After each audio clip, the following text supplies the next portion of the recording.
Around the World in 80 Days, written by Jules Verne, narrated by Michael Scott, produced by thoughtaudio.com.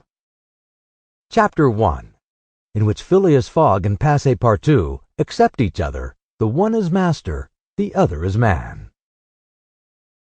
Mr. Phileas Fogg lived in 1872 at No. 7 Savile Row, Burlington Gardens, the house in which Sheraton died in 1814.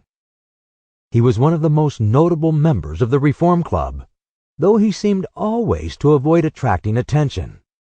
An enigmatical personage about whom little was known, except that he was a polished man of the world. People said that he resembled Byron, at least that his head was Byronic. But he was a bearded, tranquil Byron, who might live on 1,000 years without growing old. Certainly an Englishman, it was more doubtful whether Phileas Fogg was a Londoner. He was never seen on 'Change, nor at the bank, nor in the counting rooms of the city. No ships ever came into London docks of which he was the owner. He had no public employment. He had never been entered at any of the Inns of Court, either at the Temple or Lincoln's Inn or Gray's Inn.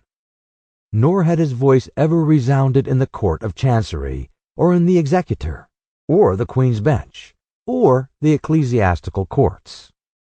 He certainly was not a manufacturer, nor was he a merchant or a gentleman farmer.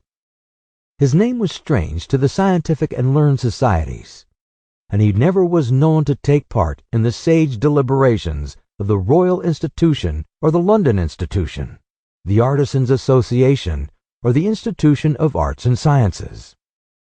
He belonged, in fact, to none of the numerous societies which swarm in the English capital, from the Harmonic to that of the Entomologist, founded mainly for the purpose of abolishing pernicious insects. Phileas Fogg was a member of the Reform, and that was all.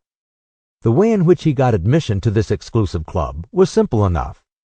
He was recommended by the Barings, with whom he had an open credit. His checks were regularly paid at sight from his account current, which was always flush. Was Phileas Fogg rich? Undoubtedly. But those who knew him best could not imagine how he had made his fortune. And Mr. Fogg was the last person to whom to apply for the information. He was not lavish, nor on the contrary avaricious.